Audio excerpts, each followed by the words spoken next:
Johnny Won't monologue, so if you're here, that would be a good time to say something.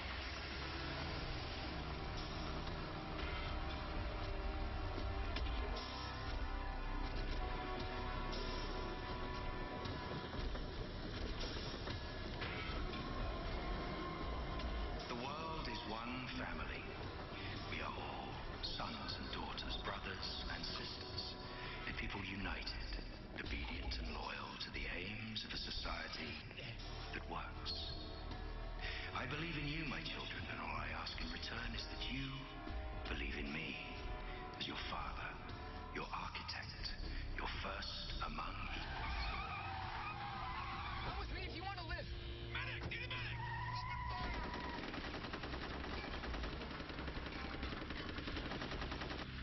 Thanks, man.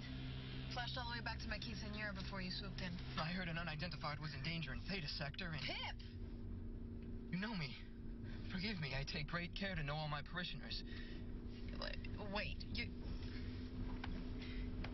you're telling me that your father, Pip? A man of the cloth? Celibate? I can get you out of the city, my child. Safe from a fat boy. Of course, there are risks. We both might not make it, but... You're telling me that you, Pip, a priest, are willing to risk your life for me? We're all children of the Lord. I'm in the mirror universe. I'm sorry, the mirror universe?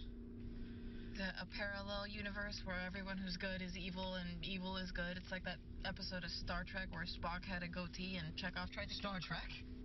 You mean the sci-fi series from the 60s starring the great George Takei?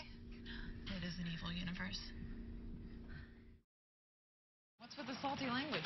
Are you familiar with NASA's Voyager missions? The two space probes that conducted grand tours of the solar system and then passed into deep space never to be seen again? Each carrying evidence of humanity to anything in the deep void that might want to pick them up. Did someone? Unknown. But less than half an hour ago, the Hadar picked up an object streaking across the solar system. Voyager 2 is rocketing back home, and is coming in hotter than the devil's wedding tackle. Whoa, that was filthy. Is that bad, Dubby? So is that why we're going all Andromeda strain on it? I'm not taking any chances. When one of NASA's lead birds unexpectedly comes back to the nest, it can only mean one of two things. One, the probe is carrying an alien virus, hence the suits. Two, the probe is carrying actual aliens, hence the suits. Actually, three things. It's also possible the probe has developed artificial intelligence and is returning to Earth to judge its makers, in which case the suits are going to be the least of our worries. But bottom line, Dubby, that grand tour was supposed to be a one-way ticket, and I'll be godfather to an aardvark before I let a debacle like the Viking mission happen on my watch. The Viking Mars mission, but there was no one on. I'll explain in the car. This is just a routine retrieval. Routine retrieval? How many Terran probe return retrievals have you been on? None. I mean, we just found out about this a few minutes ago. What if that wreck is carrying an alien virus? Or an actual Or alien. it's developed artificial intelligence and is returned to Earth to judge its makers? Or if it has already judged its makers and found them wanting. Bottom line, Mr. Lethbridge Stewart, if that is your name, are you the man who's going to stand in front of Congress when we're all sprouting tentacles from our elbows and tell them that it was a routine retrieval?